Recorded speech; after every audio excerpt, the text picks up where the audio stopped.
This is Carl at National RV Detroit. I'm going to walk you through this 2022 Catalina Legacy Edition, model number 293 QBCK. Okay, so this is a how-to video. I'm just going to go over some of the features and tell you how they work. It's not a floor plan video.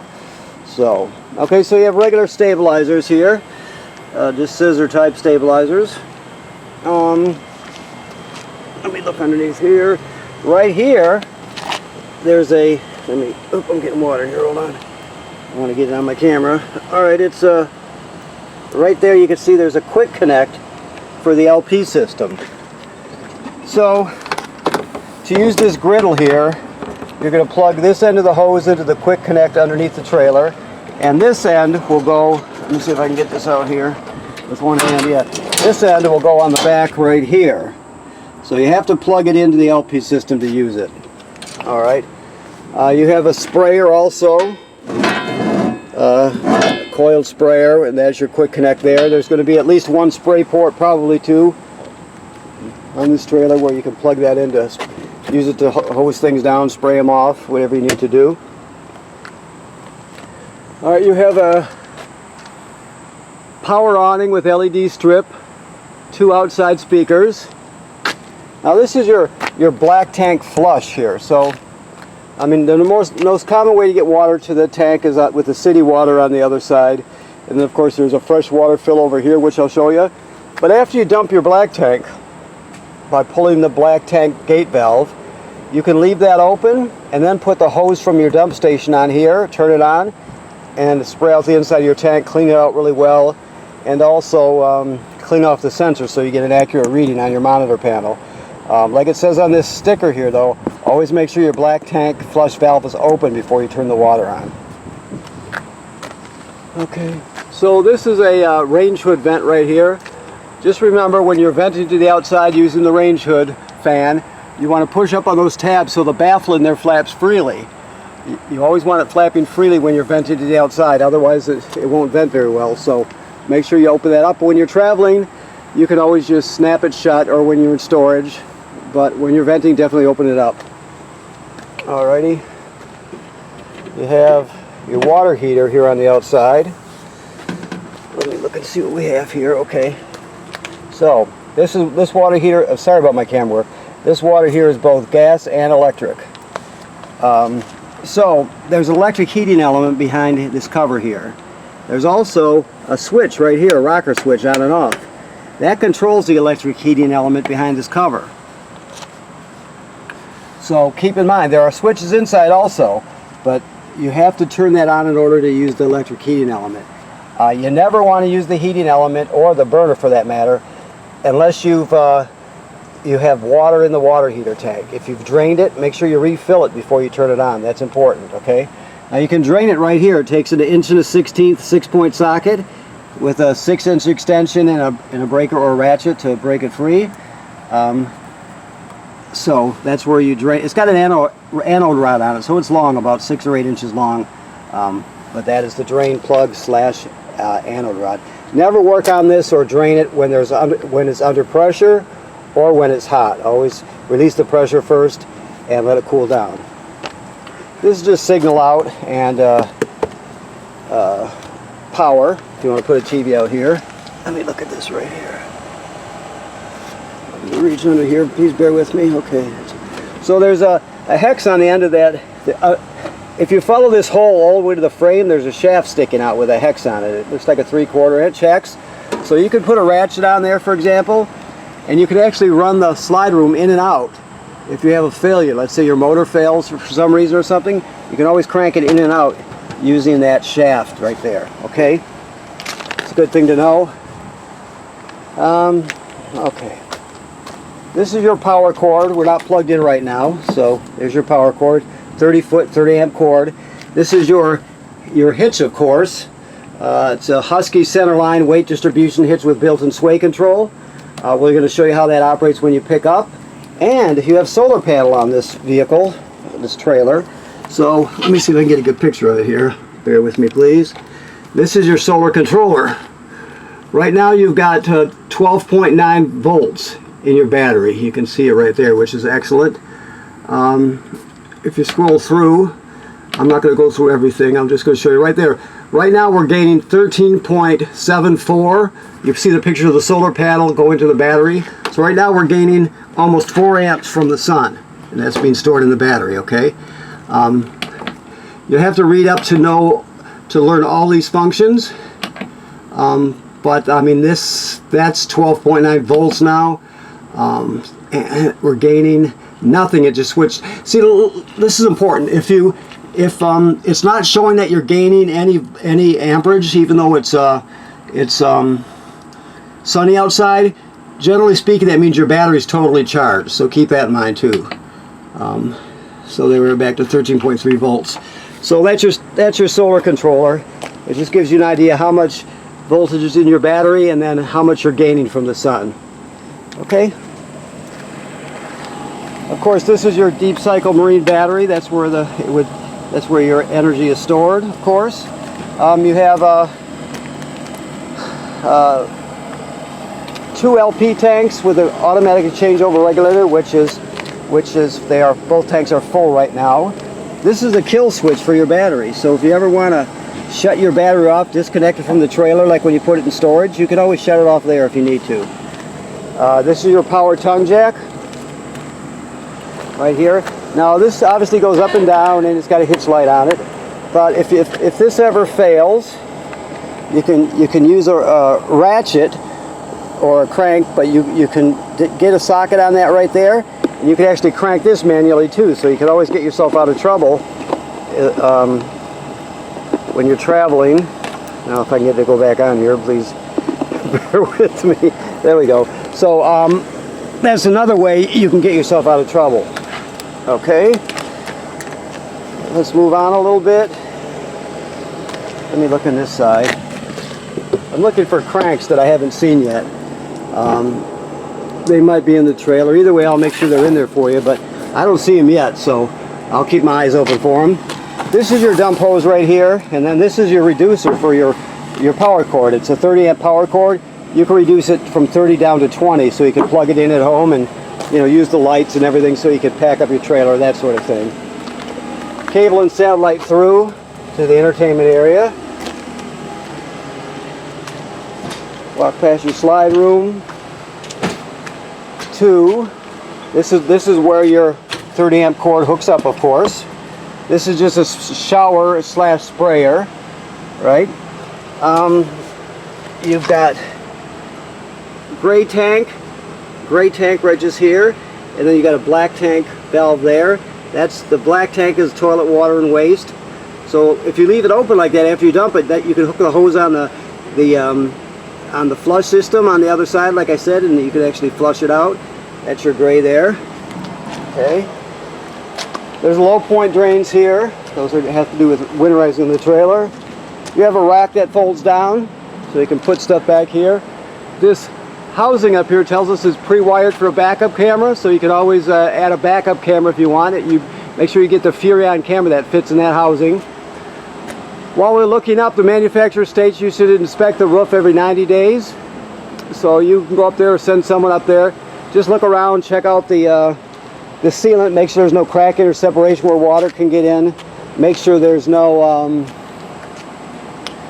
damage to any of the roofing attachments or to the roofing material that was made by low branches or road debris flying up there, anything like that.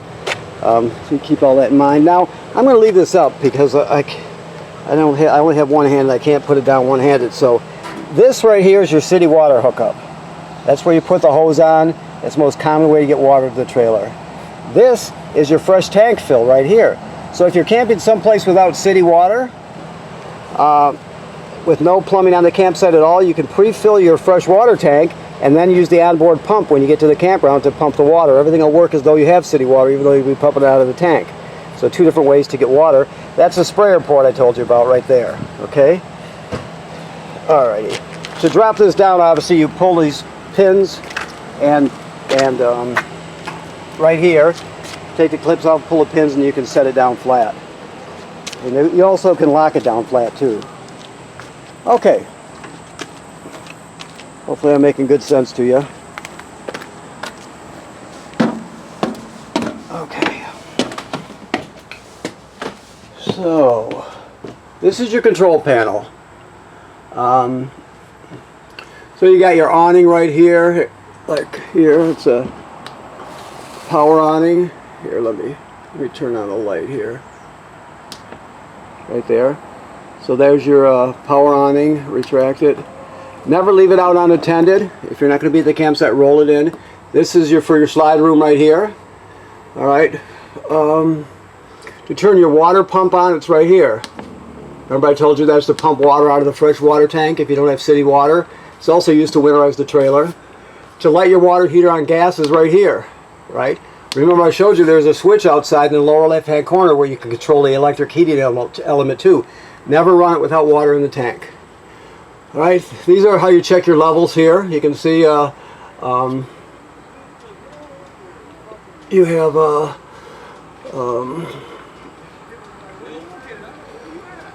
everything is good. I'm trying to see exactly. I'm looking. Just give me a second here because I'm not familiar with this one. Hashtag gray tank. Oh, okay, so this is your battery over here. We're running off battery right now. This is not plugged in. So it's only at good, it's not totally charged yet, okay? And then you look at your levels here, fresh tank, black tank, and gray tank. Okay, so we're good there. So that's how you check your levels.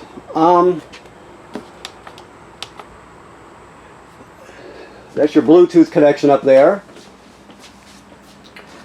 Okay. So your TV works like any other TV.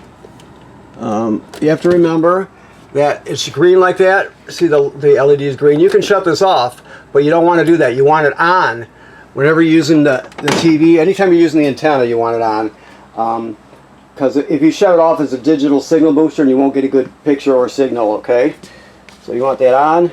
This is your sound here. So you have AM, FM radio. You have Bluetooth, so you can stream wirelessly from your phone to your tablet. You can stream off a USB here, put all your albums on one USB drive and take them with you, whatever. This HDMI is an in, so if you, let's say you got a portable Blu-ray player, you could set it right here, plug it in, and go right into the system there if you wanted to, for example.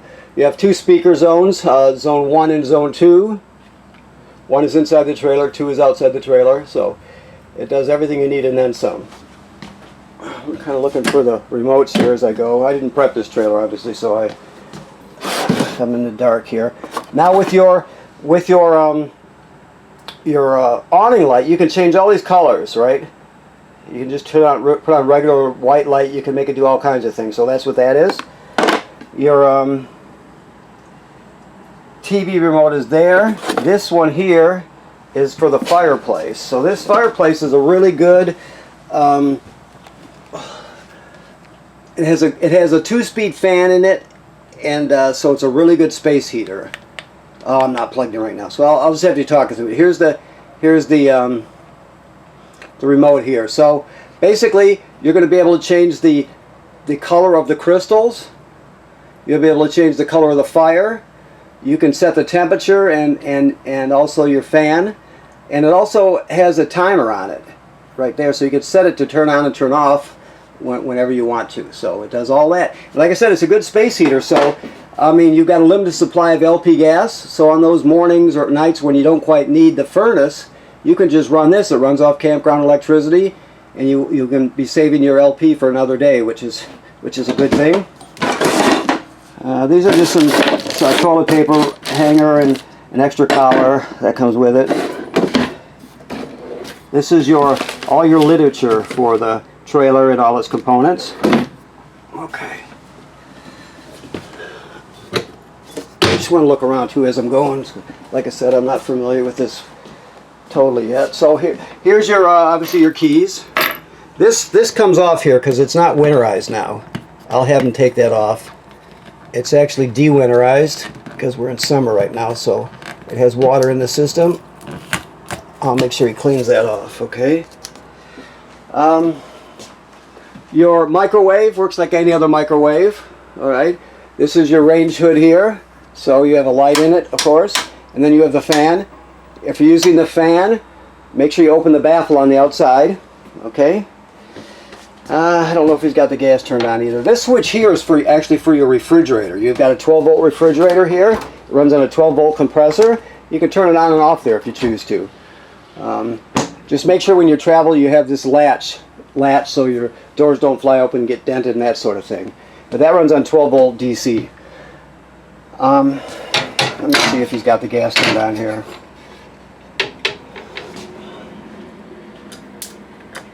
Yeah, he does. So you just light it and push it to spark. So you light it and then push it in. Okay, very simple. This is for the oven here, self-explanatory. 3 burners, 3 knobs, and in the oven. Always travel with this in the down position because it will tend to break if you leave it open. Now, this is the power converter right here. So this device converts AC to DC power. So when you're plugged in, these are regular circuit breakers, 120 AC like you'd have at home, and they're labeled, of course. So it's sort of like the control center in your house or your box, you know. So you have all these AC circuit breakers, right? And like I said, they're labeled. So then the power is sent to this side and converted to 12 volt DC, right? So these fuses are all 12 volt DC. These two here, the 40s, are the masters. So keep in mind, if you have a wild power surge and the 12 volt side goes out, always look at these two first, because odds are that's where the problem will be. They're just doing their job, basically. But as you can see, all these fuses here are also labeled, so you know what they're for. And also, this is a battery tender. So it will sense how much energy your battery has and needs. And as long as you're plugged in, that is, it'll keep your battery charged. If it's topped off, it'll just trickle a couple amps to maintain it. If it's low, it can send 10 or 15 amps, whatever it needs. So that's when you're plugged in. When you're pulling down the road, your tow vehicle's alternator will charge the battery. So when you're going down the road, your tow vehicle charges it, and when you're plugged in, this power converter charges your battery. Plus, you've got the solar panel on the roof, and remember I showed you the solar controller and the front pass-through storage there. Okay, I just showed you the refrigerator. It's just a compressor refrigerator like at home, except it runs on 12 volts. This is a jackknife sofa, so this jackknife's flat, turns into a bed. You can drop this table down onto these cleats, right, and turn that into a bed.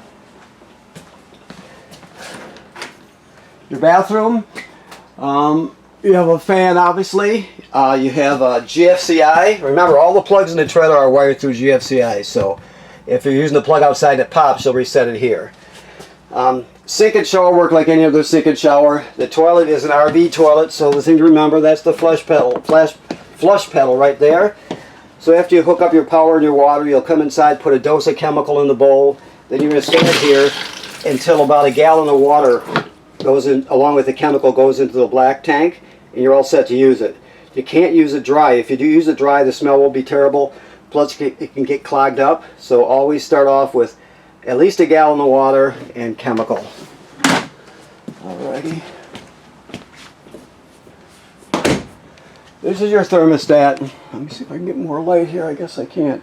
This is your thermostat here. So you hit the mode button to light it up. Fan, cool, which is air conditioning, furnace, which is LP furnace, and off. So you got the 3 modes. The fan is the air conditioner running without the compressor. It just circulates air. Cool, of course, is full air conditioning. The other thing to know is you can set the fan speed. If they give you an option, you always want to choose auto as the fan speed. That's the best way to do it, if they give you the option. And of course, your temperature set up and down is right here. Okay? Alrighty. So your bunk room. Another TV hookup here. These, you got these bunks, the top bunks. You got your side bunk, and then of course this one folds down flat into a bed if you want it to, so it can be an extra bed. And you have emergency windows back here, which just go like this. You push them all the way through. Whoops! You push them all the way through, and then you'll grab this red tab and pull the screen out, and you can escape that way in an emergency. They all the escape windows work the same. Alrighty. This is, I forgot to tell you about, this is your carbon monoxide and LP gas detector here. It should always be green like it is. If it's not, get it serviced. If it goes off, it'll tell you it's found LP gas or carbon monoxide buildup. So you take everybody outside, leave the door open, shut the gas off at the front and figure out what's going on, okay? That's hardwired to the battery, so it's always on. Okay, unless you disconnect the battery. Smoke detector, of course. Alrighty. So you have another emergency window up here. TV hookups here, and a backer plate to hang a bracket. Now let's look and see if the cranks. Oh, there's one crank right there. So there's your stabilizer and your slide out crank right there. We're still missing a smaller one, which I will track down for you and put it in here. I don't know how we missed that, but I'll make sure you get one. Alrighty. So let me look around and see if I forgot anything here. I think I've pretty much got it. So, first of all, I want to thank you for purchasing your trailer here at National RV Detroit. And second of all, please remember what I said about inspecting the roof every 90 days. People generally don't inspect their roof enough. That's the most important thing you can do when it comes to maintenance. So you're just getting ahead of the game. Sorry, you won't have to do anything up there, but that's why you inspect it, just to make sure. And right now, the trailer is de-winterized. It's in camping mode. So the antifreeze has been purged from the system and replaced with fresh water. Your water heater valves are in camping mode, and the water heater is filled with fresh water. So you're all set, ready to go. Okay? Thank you.